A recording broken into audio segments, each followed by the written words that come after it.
50,000 বছরের রাস্তা হবে, যার যার কবর থেকে হাসরের মাঠ। ফুলচেরাতে পুল হবে 30,000 বছরের রাস্তা। আমার উম্মত গুলো কিভাবে রে পায়ে হেঁটে তারা অতিক্রম করবে? বন্ধু নবী এমনি এমনি কাঁদেনি রে, নবী জানিয়ে দিয়েছে কাল কিয়ামতের ময়দানে উম্মত গুলো খালি পায়ে থাকবে, মাটি তো তামা থাকবে।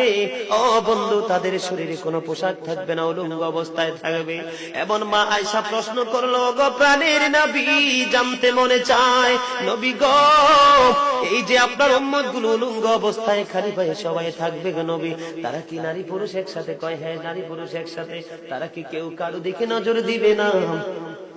এবার আমার নবী বলেছে, আয়েশা রে, কেমন করে নজর দেবে রে আয়েশা? বন্যার পানি যেমনি প্রবল বেগে বৃদ্ধি পেয়ে পৃথিবীর মানুষগুলোকে গ্রাস করে ফেলে, কাল কিয়ামতের দিন এই জাহান্নামের আগুন মানুষের দিকে বন্যার মতো প্রবল বেগে ছুটে এসে মানুষকে ঘিরে ফেলবে।